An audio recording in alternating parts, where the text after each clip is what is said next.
Hello students, welcome to our current affairs session. In today's class, we will discuss some important current affairs of 7th, 8th and 9th September 2024. तो आज हम 7, 8 और 9 सितंबर के 2024 के कुछ important current affairs discuss करेंगे जो किसी भी एग्जाम के पॉइंट ऑफ व्यू से काफी इंपॉर्टेंट करंट अफेयर्स हो सकते हैं। सो स्टार्ट करते हैं आज का सेशन। आज के सेशन में हम सबसे पहले कुछ इंटरनेशनल न्यूज, कुछ अंतर्राष्ट्रीय समाचार डिस्कस करेंगे। उसके बाद कुछ न्यूज देखेंगे जो बैंक और फाइनेंस से रिलेटेड होगी, बैंक और वित्त समाचार। साइंस एंड टेक्नोलॉजी से रिलेटेड कोई न्यू इनोवेशन और इम्पोर्टेंट न्यूज बनती है किसी भी एग्जाम के लिए तो वो डिस्कस करेंगे। देन सम स्पोर्ट्स न्यूज, खेल समाचार, कुछ इंपॉर्टेंट डेज न्यूज, अगर कोई रिसेंटली अपॉइंटमेंट हुआ है किसी ऑर्गेनाइजेशन के अंदर और कोई इस्तीफा रेजिग्नेशन से रिलेटेड न्यूज है तो वो डिस्कस करेंगे। सम अवार्ड एंड रिकग्निशन न्यूज और लास्ट में हम आज के पूरे चैप्टर की सपनी देखेंगे कि आज की क्लास में हमने क्या क्या और कौन कौन सी न्यूज डिस्कस की है। क्लियर? तो ये आज की क्लास के लिए हमारे टॉपिक्स होने वाले हैं। सो स्टार्ट करते हैं session. The images used in our slide deck are for educational purpose only. We respect the intellectual property right of the original creator and an owner of these image. If you are the owner of any of the image used in this deck and have any concern or issue, please contact us at sathi@iitk.ac.in and we shall remove the images. हमारे slide deck में उपयोग की गई छवियां केवल शैक्षणिक उद्देश्यों के लिए हैं। इन छवियों के मूल रचनाकारों और मालिकों के बौद्धिक संपदा अधिकारों का हम सम्मान करते हैं। यदि आप इस डेक में उपयोग की गई किसी भी छवि के मालिक हैं और आपको कोई चिंता या समस्या है तो कृपया sathi@iitk.ac.in पर हमसे संपर्क करें, हम छवियों को हटा देंगे। So our first today's news is international news. तो इंटरनेशनल न्यूज के साथ हम स्टार्ट करते हैं आज की class. So recently, Indian Navy and South African Navy signed IA to enhance submarine. IA is implementing agreement to enhance submarine rescue support cooperation. So दो organisation है, एक भारतीय नौसेना और एक दक्षिण अफ्रीका नौसेना। उन्होंने पनडुब्बी बचाव समर्थन पर सहयोग को मजबूत करने के लिए एक आईए साइन किया है। तो दो ऑर्गेनाइजेशन के बीच में इसका पर्पस क्या होगा? पनडुब्बी बचाव, बेसिकली जो सबमरीन्स हैं जो अंदर चली जाती हैं उनको रेस्क्यू करने के लिए एक दूसरे के साथ समझौता साइन किया है। भारतीय नौसेना के नौसेना एडमिरल दिनेश कुमार त्रिपाठी और दक्षिण अफ्रीका नौसेना के नौसेना अध्यक्ष वाइस एडमिरल मोंडे लोबोसे द्वारा नई दिल्ली में आईए पर हस्ताक्षर किया गया। तो ये एग्रीमेंट कहां पर साइन हुआ है? ये एग्रीमेंट साइन हुआ है न्यू दिल्ली में। समझौते में संकट या दुर्घटना के समय ऐसी नौसेना की सहायता के लिए आईएन के डीप सबमरीन रेस्क्यू व्हीकल्स की तैनाती शामिल है। तो यहाँ पर क्या deep submarine rescue vehicle basically तैनात किया जाएगा ताकि जो दुर्घटना की वजह से कोई पनडुब्बी डूब गई है या बेसिकली उसे रेस्क्यू करना है तो तुरंत उसका रेस्क्यू किया जा सके। यह साझेदारी भारत और दक्षिण अफ्रीका के बीच लंबे समय से चले आ रहे समुद्री संबंधों को भी मजबूत करती है। क्लियर? सो सिंपल न्यूज है, इंडिया और साउथ अफ्रीका ने आईए साइन किया है या इंडिया और साउथ अफ्रीका की नेवी ने आईए साइन किया है to rescue submarine support cooperation. Next is also international news. अभी हम सबको पता है प्राइम मिनिस्टर नरेंद्र मोदी 3 दिन के विजिट पर हैं ब्रूनी एंड सिंगापुर, तो उसी से रिलेटेड कुछ पॉइंट्स बन रहे हैं। तो प्रधानमंत्री नरेंद्र मोदी की 3 से 5 सितंबर 2024 तक ब्रूनी और सिंगापुर की 3 दिवसीय यात्रा का अवलोकन। तो सबसे पहले तो प्राइम मिनिस्टर नरेंद्र मोदी ने 3 से 5 सितंबर तक ब्रूनेई और सिंगापुर की 3 दिवसीय यात्रा की। ब्रूनेई में प्रधानमंत्री ने भारतीय उच्चायोग के नए चांसलर परिसर का उद्घाटन किया। तो वहां पर क्या किया है? बेसिकली जो हाई कमीशन है उसका जो न्यू चांसलरी परमिशन है उसको इनॉग्रेट किया और उपग्रहों और प्रशिक्षण वाहनों के लिए टेलीमेटेड ट्रैकिंग और टेलीकमांड स्टेशन के संचालक में सहयोग पर एक समझौते ज्ञापन पर भी हस्ताक्षर किया। वहीं सिंगापुर में भारत और सिंगापुर ने अर्धचालक, डिजिटल सहयोग, स्वास्थ्य सेवा और चिकित्सा अनुसंधान और शिक्षा और कौशल विकास पर 4 एमओयू साइन किए हैं। तो ब्रुनेई में तो भारत ने जो चांसलरी परिसर है भारतीय उच्चायोग का उसका उद्घाटन किया, उपग्रह और प्रक्षेपण वाहनों के लिए भी समझौता साइन किया। वहीं सिंगापुर में भारत ने डिजिटल सहयोग, स्वास्थ्य और चिकित्सा अनुसंधान और शिक्षा और कौशल विकास के लिए 4 बेसिकली समझौते साइन किए। यह यात्रा प्रधानमंत्री की ब्रुनेई की पहली यात्रा थी और भारत और ब्रुनेई के बीच कूटनीतिक संबंधों की 40वीं वर्षगांठ के साथ भी मेल खाती है। तो पहली बार थे प्राइम मिनिस्टर नरेंद्र मोदी जिन्होंने कहां पे विजिट किया था, ब्रुनेई विजिट किया था। क्लियर? तो न्यूज क्लियरली समझ आई, न्यूज क्या कहती है। Next is also a international news. तो अगली भी हमारी एक इंटरनेशनल न्यूज है। UK and India launch United kingdom Indian infrastructure financial bridge. So basically क्या हुआ है, अभी यूनाइटेड किंगडम और भारत ने इंफ्रास्ट्रक्चर फाइनेंसिंग ब्रिज की शुरुआत की है, शुभारंभ किया है। तो लंदन में city of London corporation limited और नीति आयोग के बीच यूके आईएफबी समझौते पर हस्ताक्षर हुआ। What is UK IFB? United kingdom India infrastructure financial bridge. ठीक है, तो इसके अंदर क्या होगा, basically international private sector investment को बढ़ाया जाएगा, सस्टेनेबल इंफ्रास्ट्रक्चर को बढ़ाया जाएगा और नई पॉलिसीज को रिकमेंडेड दिया जाएगा ताकि इंफ्रास्ट्रक्चर से रिलेटेड या इन्वेस्टमेंट से रिलेटेड जो बैरियर्स हैं, जो बाधाएं हैं, उनको दूर किया जा सके। किस किस के बीच में साइन हुआ है ये agreement city of London corporation limited और भारत की तरफ से NITI Aayog national institute of transforming India ने साइन किया। और कहां पर साइन हुआ है? लंदन में साइन हुआ है। पहले परामर्श के तहत परियोजनाओं में राष्ट्रीय राजमार्ग, क्षेत्रीय त्वरण परिवहन और नवीकरण ऊर्जा शामिल है।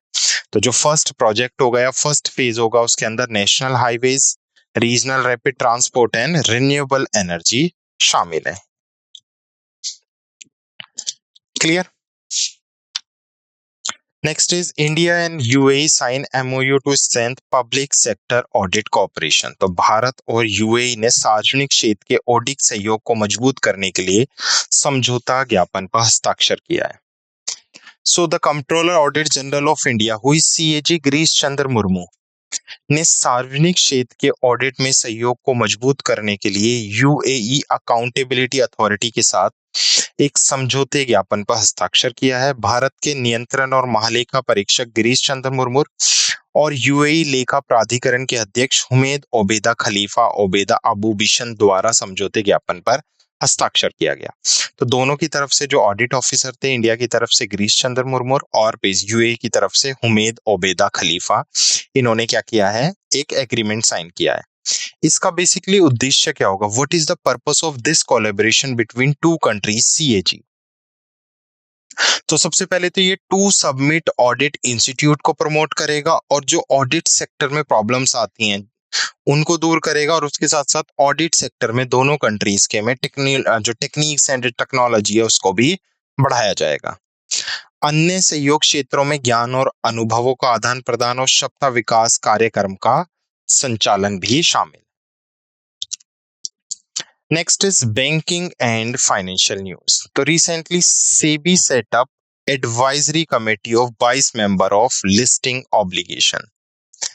तो लिस्टिंग दायित्व पर security and exchange board of India ने बेसिकली क्या किया है, एक 22 सदस्यों की एडवाइजरी कमेटी सेटअप की है। तो सीबी ने लिस्टिंग दायित्व और खुलासों के नियमों को सुव्यवस्थित करने के लिए 22 सदस्यीय सलाहकार समिति का गठन किया है। समिति की अध्यक्षता भारतीय रिजर्व बैंक के पूर्व deputy governor R Subrahmanyam Gandhi करेंगे। समिति प्रकटीकरण, आवश्यकताओं, सूचीबद्धता और सूचीबद्धता के बाद की बाध्यताओं, सामंजस्य और कॉर्पोरेट गवर्नेंस पर सलाह देगी। सदस्यों में कॉर्पोरेट मामलों के मंत्रालय के प्रतिनिधि, स्टॉक एक्सचेंज प्रमुख, प्रॉक्सी एडवाइजरी फर्म के एमडी और उद्योग निकाय शामिल हैं। Clear? Next is Motilal Oswal launch India's first 500 momentum 50 index fund. तो मोतीलाल ओसवाल ने भारत का पहला 500 मोमेंटम 50 इंडेक्स फंड लॉन्च किया है। तो मोतीलाल ओसवाल म्यूचुअल फंड ने Motilal Oswal Nifty 500 momentum 50 index fund launch किया है, जो भारत का पहला 500 मोमेंटम 50 इंडेक्स फंड है। नया फंड ऑफर 2 सितंबर 2024 को शुरू हुआ और 16 दिसंबर 2024 को समाप्त होगा। निधि का उद्देश्य निफ्टी 500 सूचकांक के उच्च गति वाले स्टॉक प्रदर्शन को कैप्चर करना है। न्यूनतम निवेश प्रारंभ में 500 रुपए है, इसके बाद के निवेश 1 रुपए से शुरू होते हैं।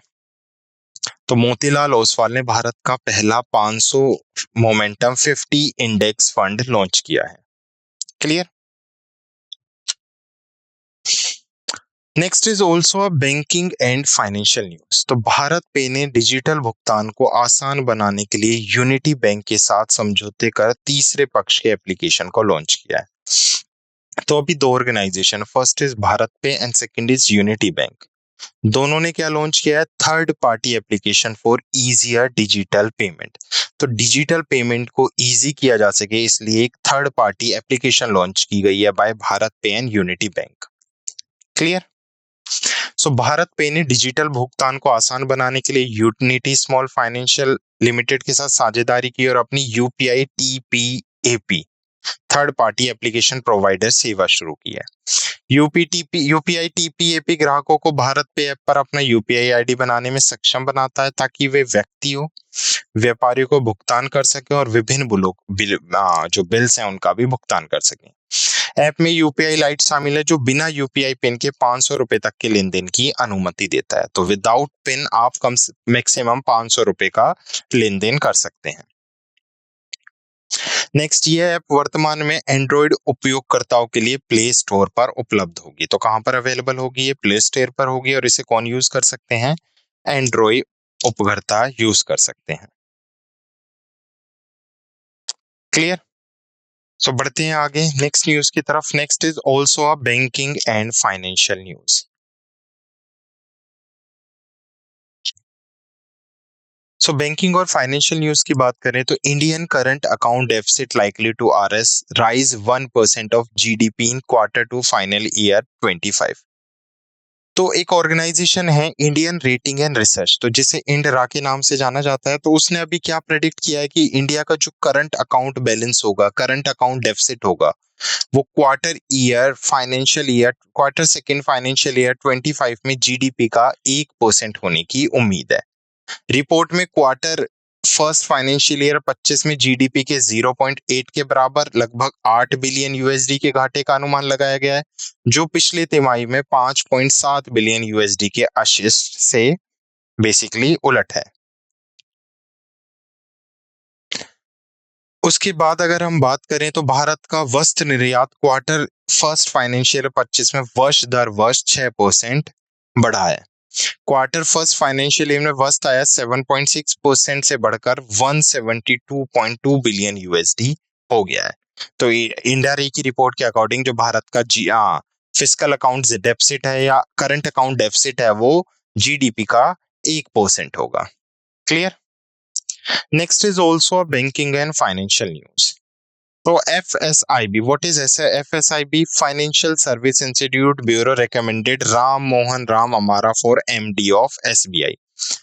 तो फाइनेंशियल सर्विसेज इंस्टीट्यूट ब्यूरो ने स्टेट बैंक ऑफ इंडिया के प्रबंधन निर्देशक के पद के लिए राम मोहन राव अमारा की सिफारिश की है। तो अभी रिकमेंडेशन हुई है, देखो किसका अपॉइंटमेंट होता है। अमारा जुलाई 2023 से SBI के उप प्रबंधन निदेशक के रूप में कार्यरत हैं। उसे उसके अनुभव, प्रदर्शन और योग्यता के आधार पर चुना गया था। अंतिम निर्णय प्रधानमंत्री नरेंद्र मोदी के नेतृत्व वाली मंत्रिमंडल की नियुक्ति समिति द्वारा लिया जाएगा।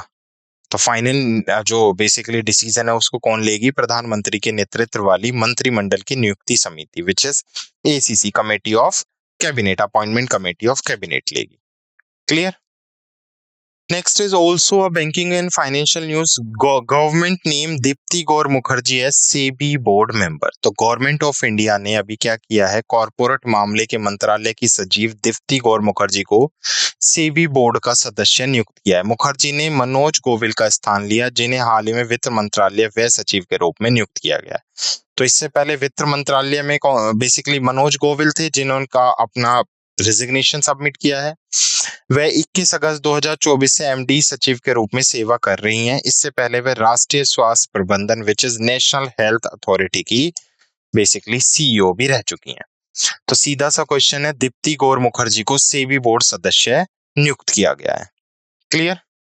Next is banking and financial news. So banking and financial news में बेसिकली SBI फाउंडेशन ने आशा छात्रवृत्ति कार्यक्रम का तीसरा संस्करण लॉन्च किया है। So basically SBI foundation launch third edition of Asha scholarship programme. So भारतीय स्टेट बैंक फाउंडेशन ने एसबीआई आशा छात्रवृत्ति कार्यक्रम का तीसरा संस्करण लॉन्च किया है। कार्यक्रम का उद्देश्य भारत भर के वंचित पृष्ठभूमि से 10,000 प्रतिभागी छात्राओं का समर्थन करना है। यह छात्राओं को अपनी शैक्षणिक सपने पूरा करने में मदद करने के लिए पर्याप्त वित्तीय सहायता प्रदान करती है। तो आशा बेसिकली क्या है, ये एजुकेशन जो फीमेल्स हैं उनको स्कॉलरशिप प्रोवाइड की जाती है ताकि वो अपने सपनों को, अपनी एजुकेशन को कंप्लीट कर सकें। तो इस बार इसका 3rd एडिशन लॉन्च किया गया है। यह पहल शिक्षा और सामाजिक कल्याण के प्रति एसबीआई फाउंडेशन की प्रतिबद्धता का हिस्सा है। Next is science and technology news. तो एक बार साइंस एंड टेक्नोलॉजी न्यूज समझते हैं। तो recently ministry of electronics and information technology ने लॉन्च किया है विश्ववसीय blockchain technology stock to offer BaaS, which is blockchain ASA as a service, basically with a geographical distribution infrastructure. सो एक बार समझते क्या है। 4 सितंबर 2024 को एस कृष्ण जो सचिव हैं इलेक्ट्रॉनिक और सूचना प्रौद्योगिकी मंत्रालय के, उन्होंने विश्ववसीय ब्लॉकचेन प्रौद्योगिकी स्टॉक का शुभारंभ किया। यह प्रौद्योगिकी स्टैक विभिन्न अनुमतित प्राप्त ब्लॉकचेन आधारित अनुप्रयोग का समर्थन करने के लिए भौगोलिक रूप से वितरित बुनियादी ढांचे के साथ ब्लॉकचेन ए सर्विस प्रदान करने के लिए डिजाइन किया गया। और इस फ्रेमवर्क का मेजरली पर्पस है टू एनहेंस ट्रांसपेरेंसी, परिपारदर्शिता और security and efficiency in digital service delivery. तो जो डिजिटल सेवा वितरण है उसमें पारदर्शिता, सुरक्षा और दक्षता को बढ़ाना ही इस फ्रेमवर्क का मेजर पर्पस है। उसके साथ साथ ministry of electronic and information technology also launch NBF lightweight blockchain platform, जो प्रमाणिक और राष्ट्रीय ब्लॉकचेन पोर्टल भी लॉन्च करता है। Clear. Next is science and technology news. Union textile minister Giriraj Singh launch India's first fashion forecasting initiative known as vision next या Visio next. So अभी क्या किया गया है, जो हमारे टेक्सटाइल मिनिस्टर हैं गिरिराज सिंह ने, उन्होंने फैशन इंडस्ट्री को बूस्ट करने के लिए, जो हमारी टेक्सटाइल इंडस्ट्री है उसको बूस्ट करने के लिए निफ्ट के साथ मिलकर वीजियो नेक्स्ट करके एक इनिशिएटिव का शुभारंभ किया है। यह पहल में एक द्विभाषी वेब पोर्टल और भारत की पहली फैशन ट्रेंड बुक परिधि भी शामिल है। विजन नेक्स्ट की स्थापना 2017 के ग्लोबल टेक्सटाइल समिट के जवाब में की गई थी और यह भारतीय बाजार के लिए फैशन रुझानों का पूर्व अनुमान लगाने पर केंद्रित है। मुख्य विशेषताओं में एक AI मॉडल डीप विजन शामिल है, जो भारतीय और पश्चिमी परिधानों के 100 से अधिक श्रेणियों का विश्लेषण करने में सक्षम है और 70,000 से अधिक प्राथमिक परिधान छवियों का एक विशाल डेटा सेट भी है। क्लियर। तो वीजो नेक्स्ट किसने स्टार्ट किया? टेक्सटाइल मिनिस्ट्री ने with national institute of fashion designing which is NIFT. Clear. Okay, now next news is science and technology news. Next news is also a science and technology news. Recently, Union Minister of State Arjun Ram Meghwal launched the new notary portal. So MOLNJ launch, Ministry of Law and Justice launch new notary portal to make appointment of notaries seamless, efficient and transparent. तो notary की जो नियुक्ति है उसको सहज, कुशल और पारदर्शी बनाने के लिए जो हमारे क्या नाम है लॉ एंड जस्टिस मिनिस्टर हैं, उन्होंने एक नया पोर्टल लॉन्च किया है जो है http://notary.government.in। नोटरी पोर्टल और सरकार के बीच ऑनलाइन इंटरफेस की सुविधा प्रदान करता है, जिससे नियुक्तियों के लिए आवेदन जमा करना, प्रमाण पत्र जारी करना और नवीनीकरण और वार्षिक रिटर्न जमा करना जैसी सेवाएं शामिल हैं।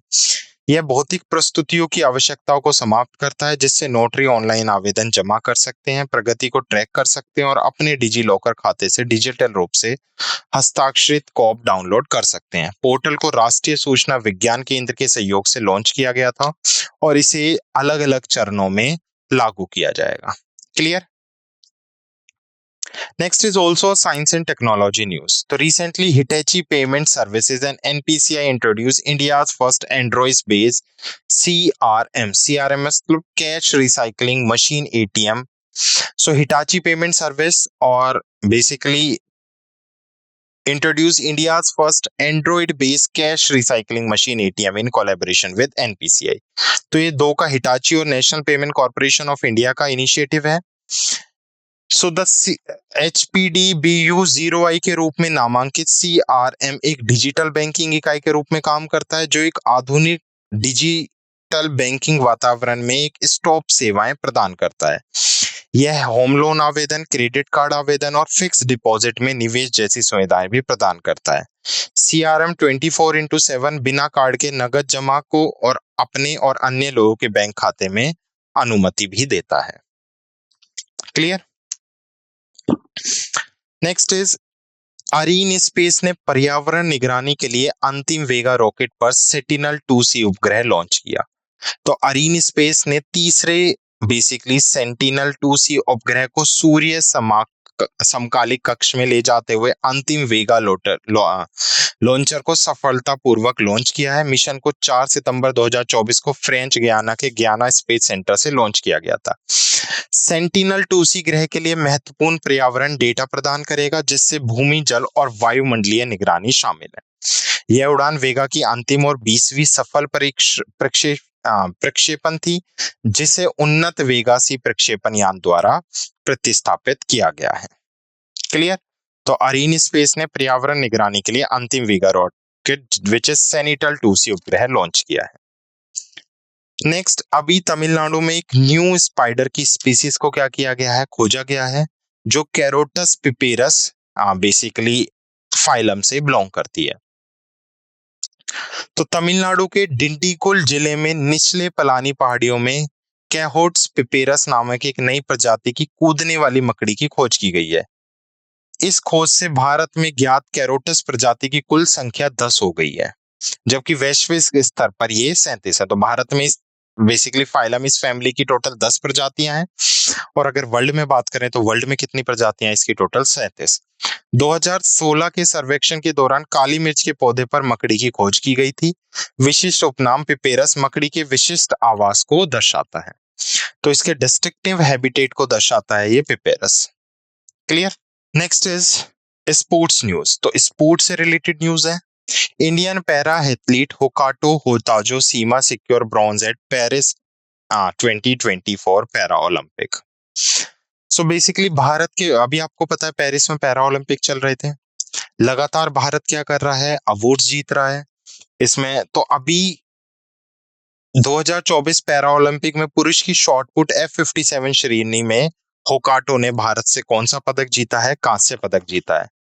यह उपलब्धि सीमा के लिए एक महत्वपूर्ण व्यक्तिगत मील का पत्थर है। उनकी सफलता वैश्विक मंच पर पैरा एथलीट्स में भारत की बढ़ती प्रमुखता में योगदान करती है। सीमा का प्रदर्शन उसकी दृढ़ता और कौशल का भी प्रमाण है।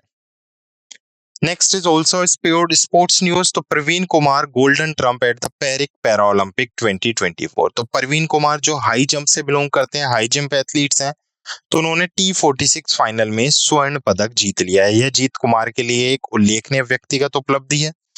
कुमार की जीत अंतर्राष्ट्रीय स्तर पर पैरा एथलीट्स में भारत की बढ़ती सफलता में योगदान देती है। उनके शानदार प्रदर्शन ने पैरा ओलंपिक इतिहास में उनका नाम दर्ज कर दिया है। Clear? Next is also sports news. तो Randhir Singh Olympic council of Asia के पहले भारतीय अध्यक्ष चुने गए हैं। तो OCA एक ऑर्गेनाइजेशन है, ओलंपिक काउंसिल ऑफ एशिया। तो अभी उसके प्रेसिडेंट पहली बार भारत से अपॉइंट किए गए हैं और किसको अपॉइंट किया गया है, रणधीर सिंह को अपॉइंट किया गया है। तो this election took place during the 44th general assembly of OCA in New Delhi. She is वेटनर स्पोर्ट एडमिनिस्ट्रेशन। ये एक अनुभवी खेल प्रशासक हैं। ये पहली बार है जब किसी भारतीय ने इस प्रतिष्ठित पद पर अपना कदम रखा है। Next is also sports news. Recently Moeen Ali जो इंग्लैंड के ऑलराउंडर हैं, उन्होंने इंटरनेशनल क्रिकेट से अनाउंसमेंट ले ली है। तो सिंपल सा क्वेश्चन बनता है यहाँ से, मोइन अली बहुमुखी इंग्लैंड ऑलराउंडर ने अंतर्राष्ट्रीय क्रिकेट से संन्यास ले लिया है। यह निर्णय ऑस्ट्रेलिया के खिलाफ आगामी सफेद खेल श्रृंखला से उनके बाहर होने के बाद लिया गया। सफेद गेंद श्रृंखला से अली का सेवानिवृत्ति इंग्लैंड क्रिकेट के लिए एक युग का अंत है। वह वर्षों से इंग्लैंड क्रिकेट टीम के लिए अपना एक महत्वपूर्ण योगदान दे रहे हैं। Next is India bid for 2030 youth Olympic Mandaviya address OCA general assembly. So Bharat ने 2030 युवा ओलंपिक के लिए बोली लगाई है। मनसुख मंडाविया ने ओसीए महासभा को संबोधित किया। तो डॉक्टर मनसुख मंडाविया भारत के युवा मामले और खेल मंत्रालय मंत्री ने 2030 युवा ओलंपिक के लिए भारत की बोली की घोषणा की है। घोषणा 8 सितंबर 2024 को एशियाई ओलंपिक परिषद की 44वीं महासभा बैठक के दौरान की गई। भारत मेजबानी के अधिकारों के लिए Peru, Colombia, Mexico, Thailand, Mongolia, रूस, यूक्रेन और बोलिस्विया और हर्जेगोविया के खिलाफ प्रतिस्पर्धा करेगा। इस बोली को 2036 ओलंपिक की मेजबानी करने की भारत की महत्वाकांक्षा के पूर्व संकेत के रूप में भी देखा जा सकता है।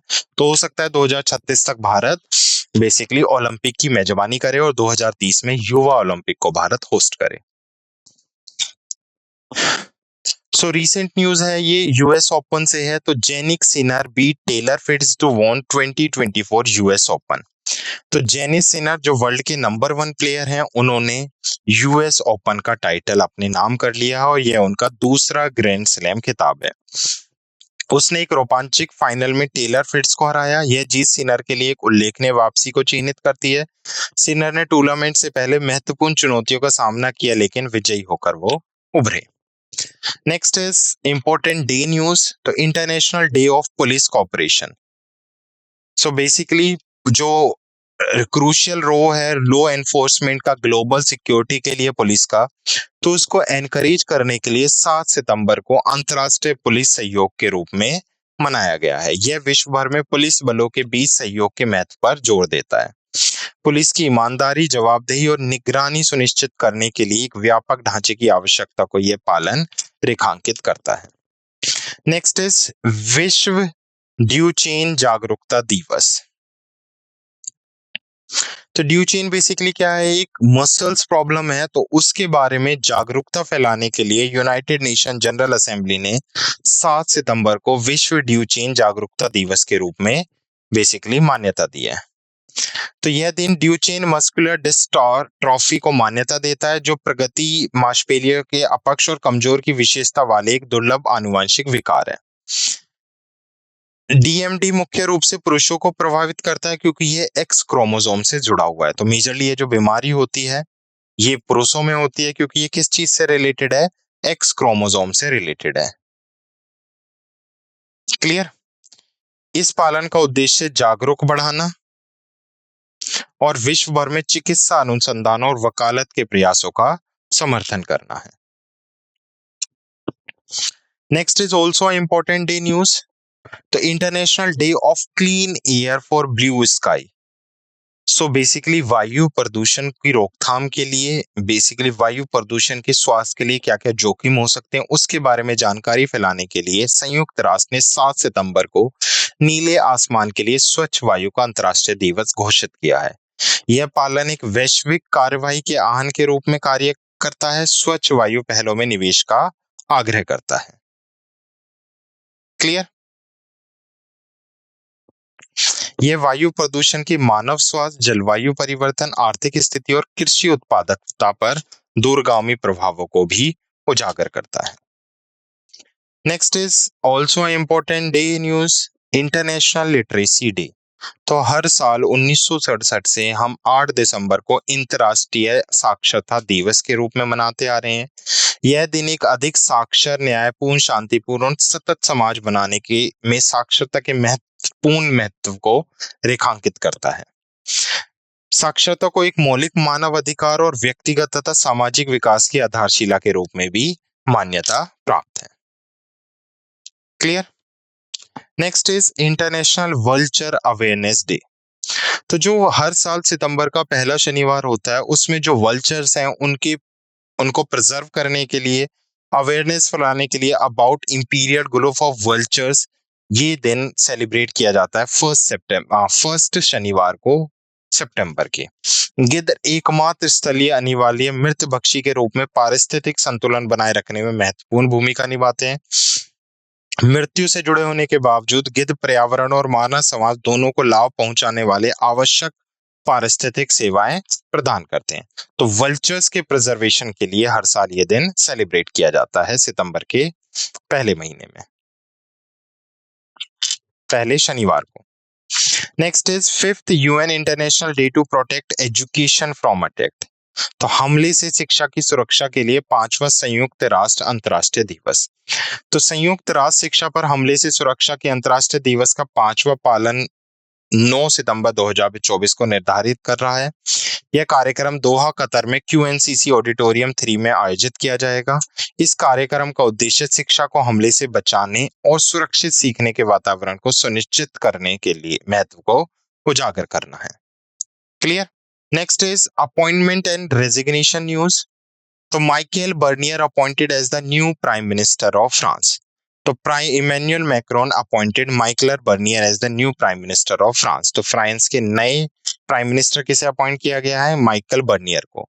Bernier is the oldest of the 26 prime minister that has serve modern France fifth Republic.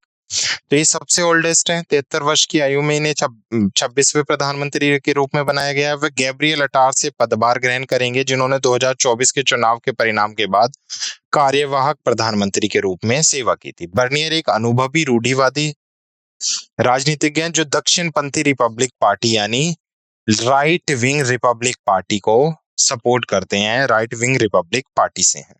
Done. Next is also appointment and resignation news. तो union home minister Amit Shah honoured Mumbai Samachar legacy with 200 not out documentary release. तो केंद्रीय मंत्री गृह मंत्री अमित शाह ने मुंबई में 200 not out documentary की विमोचन की अध्यक्षता की है।